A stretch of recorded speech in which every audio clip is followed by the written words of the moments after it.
ඉන්දුවර බීමකින් පසුවීම නිසාත් තමාට ඔහු වශීකృత වී ඇති බව දන්නා නිසාත් තම අරමුණ ඉටුකර ගැනීමට රංගනයක යෙදුණු මන්දාරාගේ අභිලාෂයන් සුණුවිසුණු වූයේ ඇයද නොසිතූ අන්දමිනි. ඇය මෙතුවක් කලකට අපුලයැයි සිතූ ඔහුට ඇගේ සිරුර භාර කළද ඔහු ඒ දෙනෙත් පමණක් සිපගත්තේය. තම දෙනෙත් සිපගත් ඔහුගේ දෙනෙත් කඳුළින් පිරී යාමට හේතුව කුමක්දැයි කියා ඇයට සිතාගත නොහැකි විය. ඒ කිසි දිනක ඇය තෙනුල්ගෙන් එවැනි හැසිරීමක් නොදුටු බැවිනි. මට මේ මූණ ඉඹින්න ඕන හිතේ හැටියට. ඒත් අද නෙමෙයි මන්දාරා. මං දන්නවා ඔයා මට ආදරෙයි. ඒ ගැන දැන් මට සැකයක් නෑ. මං හෙටම ඔයාලගේ අම්මා තාත්තා හම්බ වෙන්න යන්නම්. ඔහු පැවසූයේ ඇගේ ඇහිබැමි මත තම ඇඟිලි තුඩු යවමිනි. මන්දාරාට පැවසීමට කිසිත් නොමැතිව මුවගොළුව ගියේ ඇය අපේක්ෂා නොකළ හැසිරීමක් ඔහු පෙන්නුම් කළ නිසයි. තරුණියක් මෙලෙසට හැසිරෙන විට ඊට ප්‍රතිචාර දක්වා අවස්ථාවෙන් ප්‍රයෝජන ගැනීමට මාන බලමින් සිටිනා සමාජයක තමාට දැඩිව ප්‍රිය කළ ඉඳුවර එසේ හැසිරීම පුදුම සහගතයයි කියා ඇය සිතන්නට විය. මන්දාරා මට ඔයාට කියන්න දේවල් ගොඩක් තියෙනවා. ඉඳගන්නකො මෙතනින්. ඇගේ දෑතින්ම අල්ලාගත් ඔහු ඇයව යහන මත හිඳුවා. අනතුරුව ඇගේ සිරුරෙහි නොගැටෙන ලෙසින් නමුත් සමීපව ඇයට මුහුණලා වාඩි විය. ඔයාට මහන්සි නැත්තං, නිදිමත නැත්තං, බෝරිං නැත්තං පුළුවන් ද මාව අහන් ඉන්න. ඇගේ මුහුණ මතට වැටී තිබූ හිතුවක්කාර කෙහෙරැල්ලක් ඇගේ සවන් පතක් පිටුපස සඟවමින් ඔහු විමසීය. මන්දාරා ඔහු දෙස අපහසුවෙන් බලා හිස සැලූ අතර ඉඳුවර සිනාසී හඬ අවදි කළේය.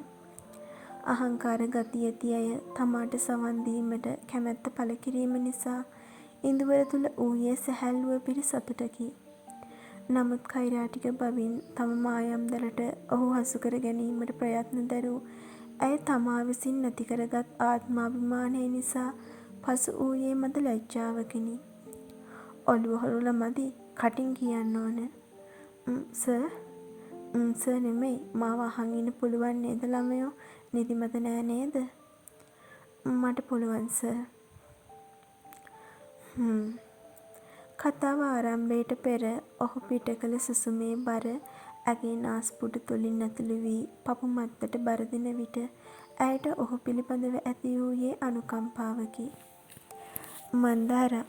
මන්දාරට හිතෙන්නේ මං කොයි වගේ කෙනෙක්ද?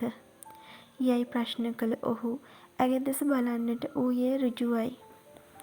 සර් ඒ කීවේ? ළමයෝ මං ඇහැව්වේ ඔයා හිතන්නේ මං කොයි වගේ මනුස්සයෙක් කියලාද? සර් ඉතින් මගේ බොස්නේ සර් වර්ක් කරන්නේ. ළමයෝ මං අහන්නේ මං ගැන.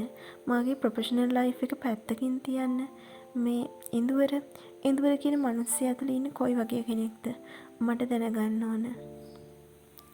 මන්දාරා පැවසීමට සූදානම් වූයේ තමාගේ බාහිර ලක්ෂණ බවට හැඟී ගිය නිසා ඔහු පැහැදිලි කරන්නට විය. සර් ඉතින් හරි හොඳයි.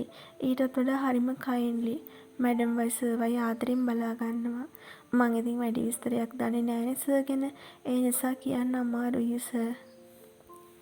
ගර්භණීව පසු වූ මන්දාරාට ඔහු හිඳ වූ ඉරියව්ව මදක් අපහසු වූ නිසා ඇය දෙපා ඉදිරියට විහිදුවමින් උදරය රිහිල් කර ගැනීමට වෙර දරන්නට විය. එමෙන්ම හැඳ සිටි සාරිය නිසාද ඇය පසු වූයේ අපහසුතාවයෙනි. ඇයි මන්දාරා ඔයාට ටයර්ඩ්ද? නෑ සර් කකුල් ටිකක් කියන්න ගත්තා. දැන් හරි. ඉන්නකෝ. යයි පැවසූ ඉඳුවර කාමරයෙහි එක් කණක වූ සුව පහසු තනි සෝෆාව ඇය වෙතට කර අනතුරුව ඇගේ දෙපා ඒ මතින් තබා ඇයට සුව පහසුව සැලසීය. ඔහු සිදු කළ එකී ක්‍රියාව ඇගේ හදවත තුළ නිදන් වූ අතර ඇයට නොදැනීම ඇගේ නෙත් කෙවෙනි තෙත් විය. ගැබිනියක් වූ ඇයට තෙනුල් ආදරණීය වචනයකින් හෝ සංග්‍රහ නොකරන සමයක ඇගේ ගැබිනි බව නොදත් ඉඳුවරගේ හැසිරීම ගැහැණියක් ප්‍රාර්ථනා කරන ආදරණීය හැසිරීමක් නොවේද? මන්දාරා, මට ඔයාලට කියන්න කතාවක් තියෙනවා.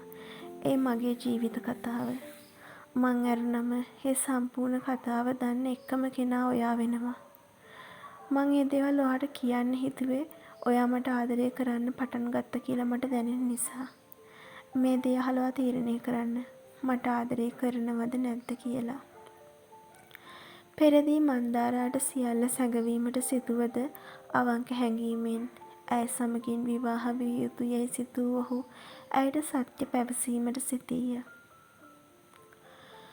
ඇගේ තීරණය තමාව ප්‍රතික්ෂේප කිරීම නම් ජීවිතයේ ඉතිරි භාගය හුදකලා වීමටත් ඇගේ තීරණය සතුටුදායක නම් ඇය තම ජීවිතය සේ සලකා ඇයට ආදරය කිරීමටත් ඔහු තීරණය කර අවසන්ය. මිහිරන් හමුවීමට පෙර තම ජීවිතය ඔහු නොදන්නා නිසා සියල්ල පැවසූ පසු තම සම්පූර්ණ ජීවිත කතාව දන්නා එකදු තැනැත්තා මන්දාරා යැයි කියා ඔහු සිතීය. තමාට කුඩා කාලයේ සිට වූ අකටයුතුකම්, දෙමාපියන්ගේ කාර්යබහුලත්වය නිසා ඇති වූ පීඩාවන්, ඒ නිසාම තමා ඇති කරගත් අසම්මත බැඳීම් යනාදිය පැකලීමකින් තොරව ඉඳුවර විස්තර කරන්නට විය. පළමුවෙන් ඒ පැවසීම තරමක් දුෂ්කර යැයි හැඟුණද සියල්ල එකින් එක විස්තර කරනා විට ඇති වූ සැහැල්ලුව නිසා ඔහු මේ වන තෙක්ම තම ජීවිතය ඇය හා පවසන්නට විය.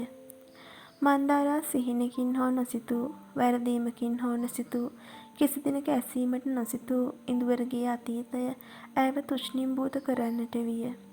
එපමණක් නොව ඔහු ඇය වෙනුවෙන් බලා සිටි ආකාරයද, රහසින් ඇයට ආදරය කළ ආකාරයද පැවසූයේ ඔහු ඇයට දැඩිව ආදරය කරනා බවට හැඟීමක් ඇය තුළ ඇති කරවමිනි. සියල්ල පවසා නිම කරන විට මන්දාරාගේ මුහුණ බිමට බර වී තිබිණ. ඇයට ඉඳුවර පිළිබඳ කිසිදු අප්‍රසන්න හැඟීමක් හෝ නොවීය. ඔහු වයසින් මුහුකුරා ගියද ඉතා බොළඳ ලෙසින් තමා තුළින් සොයා ඇත්තේ අඳුරට ගමන් කරනා ජීවිතයට හිරු එළියක් යැයි කියා ඇයට සිතිණ. හැඟීම් නිසාම අසරණ වී ආදරයේ යදිනා ඔහුව රවටා මුදල් ලබා ගැනීමට තෙනුල් සමගින් එක් වූ තමා පිළිබඳව ඇයට කලකිරිණ. තෙනුල් පිළිබඳව කලකිරිණ. පාපකාරී හැසිරීමට තෙනුල්ට වඩා අසම්මත බැඳීමකට වුවද අවංක වූ ඔහු උසස් යැයි කියා ඇගේ සිත පැවසීය.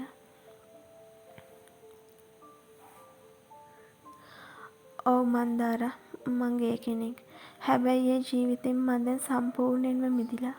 කෙනෙක්ට හිතෙන්න පුළුවන් සමලිංගික හැඟීම් තියෙන කෙනෙක්ට එහෙම වෙනස් වෙන්න බෑ නේද කියලා. ඒත් හිතුවොත් බැරි දෙයක් නෑ මන්දාරා. මේ ලැබිච්ච මනුස්ස ජීවිතේ ඉදිරියට ලස්සනට ගෙවන්නයි මට ඕන. මා වෙනස් කරේ ඔයා. ඉඳුවර දිගින් දිගටම කතා කළද මන්දාරා තම මුනිවත රැකීය. කතා කරන්න මන්දාරා, ඔයාට මව අප්පිරියයිද? ඇය තුළ තමා පිළිබඳව ඇති අවංක හැඟීම දැන ගැනීමට ඔහු තුළ වූයේ නොසන්සුන් බවකි. පව් සර්. තවදුරටත් කතා කර ගැනීමට නොහැකි ඇය දෙදන මත හිස තබා හඬන්නට වූවාය. ඇය හඬන්නට වූයේ ඔහුට සිදු කිරීමට ගිය රැවටීම නිසා ඇති වූ පශ්චාත්තාපය නිසයි. ඔව් මන්දාරා, මං පව්. ඇය පව් යයි පැවසූ සැබෑ හේතුව නොදත් ඔහු එසේ පවසමින් ඇගේ හිස පිරිමදන්නට විය. මගේ ජරා ජීවිතය කියලා මලක් වගේ සුවඳ දෙන ඔයාගේ ජීවිතේ ගඳ ගැස්සුවට මට සමා වෙන්න මන්දාරා. ඔයාගේ හිත කලබල කරාට මට සමා වෙන්න. අනේ මට ඔහොම වටිනාකම් දෙන්න එපා සර්. මට දරා ගන්න බැහැ. ඔහු තමාට ගෞරව කිරීම දරාගත නොහැකි වූ ඇය දෙයත් එක්කර ආයාචනා කළේ කසයකින් පහර කෑ වහලියක් ලෙසිනි. මන්දාරා, අනේ තවත් නම් එපා සර්. පව්කාර මට තවත් නම් එපා. ඇය එපා යයි පවසන කිසිවක් නොකර සිටීම ඉඳුවරගේ සිරිතයි.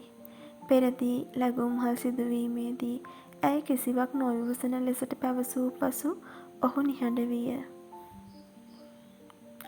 ඒ නිසාම තවදුරටත් ආදරණීය වචනයකින් හෝ ඇයට පීඩා නොකර ඔහු යුගල සෝෆාව මතට වී හාන්සි වූයේ නිදා ගැනීමේ අරමුණින් නොවේ. ඔහු තම අතීතය පවසා නිම කරන විට වේලාව අලුයම 3ද පසු වී ඇත. නිදා ගැනීමට අපේක්ෂා නොකළද ඔහුට නොදැනීම ඔහුගේ දෑස් පියවිය. යලි ඔහු අවදි වූයේ තම දුරකථනය නාද වන හඬටයි. දැනෙන්නට වූ අධික නිදිමත නිසා දුරකථනය දෙස නොබලාම ඔහු ඇමතුම හා සම්බන්ධ විය. හෙලෝ. ගුඩ් මෝනින් මිස්ටර් ඉඳුවර. උදේ පාන්දරින්ම ඩිස්ටර්බ් කරා නම් සොරි. මං ශ්‍රීමතී මන්දාරාගේ නැන්දා. යයි පැවසූ ඉඳුවර සෝෆාවෙන් නොනැගිටම යහන දෙස බැලූ අතර මන්දාරා නින්දේ පසුවන බවට ඔහු විශ්වාස කළේය. ගුඩ් මෝනින් මන්දාරාගේ නැන්දේ. අවිවාහක මන්දාරාව රැයක් මුළුල්ලේ කාමරයක තබා ගැනීම විශාල වරදක් බව දන්නා ඔහු කතා කළේ තරමක බියෙන්මෙනි. මිස්ටර් ඉඳුවර දන්නවද දුව පාටියකින් පස්සේ නතර වෙච්ච ළමයයි ගෙදර? මේ අපි මන්දාරාගේ ෆෝන් එක වැඩ නෑනේ. දැන් එළි වෙලත් නිසා තාම ගෙදර ආවෙත් නැති නිසායි. දන්නවනේ මිස්ටර් ඉඳුවර මම මන්දාරාගේ අම්මා තාත්තට මට තේරෙනවා මන්දාරාගේ නැන්දේ. සමහර විට ෆෝන් එක ඔෆ් වෙලා ඇති. මං ගාව යාළුවගේ නම්බර් එක නම් නෑ. ඒත් ගෙවල් මේ කිට්ටුව. මං ඉක්මනට ගිහින් මන්දාරාව පිටත් කරන්නම්. අනේ තෑන්කියු වෙරි මච් මිස්ටර් ඉඳුවර. මන්දාරා තාමත් යාළුවයි ගෙදර නම් අනේ ඉක්මනින් පරිස්සමින් එන්න කියන්න.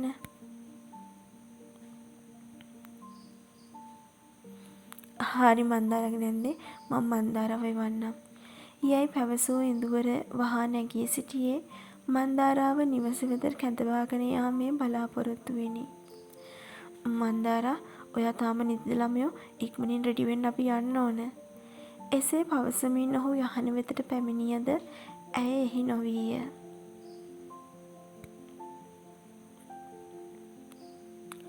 යහන මත නොමැති ඇය නාන කාමරය තුළ ඇති යැයි කියා සිතුවද එහි හෝ බැල්කනියෙහි ඇය නොසිටීය. මේ ළමයා කොහෙ ගියාද? යයි තමා සමගම පවසමින් ඔහු කෑම මේසය මත වූ ඇගේ අත්බෑගය දෙසත් දුරකථනය දෙසත් බැලීය. නිසැකවම ඇය එළිමහනේ ඇති යැයි සිතූ ඔහු වහා ඉක්මනින් නාන කාමරය තුළට වී ශරීර කෘත්‍යයන් සිදු කරගෙන හිසකේද මදක් සකසා පිටතට පැමිණියේය. කාමරයෙහි මේසය මත වූ කිරි තේකොළ සහිත කුඩා ඇසුරුම් වලින් එකක් හෝ ඇය භාවිතයට ගත් බවට වූ සලකුණු නොවූ නිසා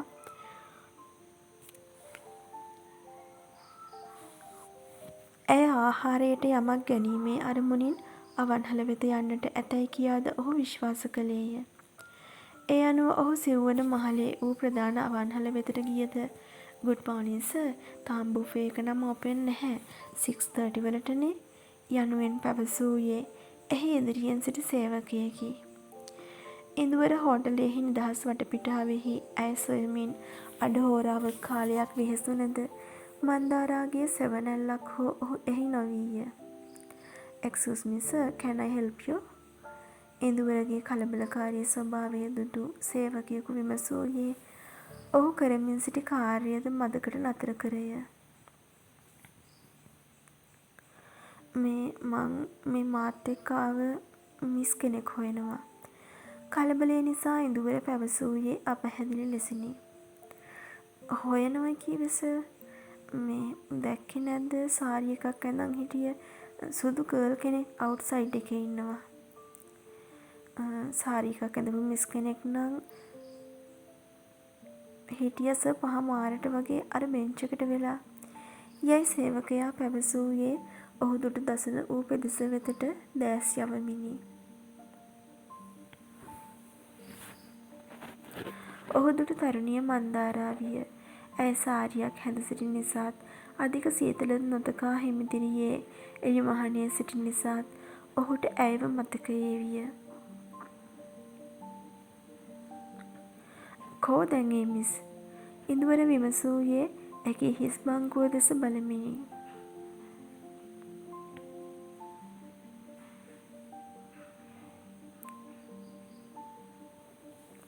දැන් නම් කොහෙද දන්නේ නෑ සර්.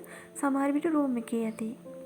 තමා ඇයව සොයනා මොහොතේ ඇය යළිත් කාමරයට ගොස් ඇතැයි සිතා ඉඳුවර එහි ගියද කාමරය තුළ කිසිවෙකුත් නොවීය.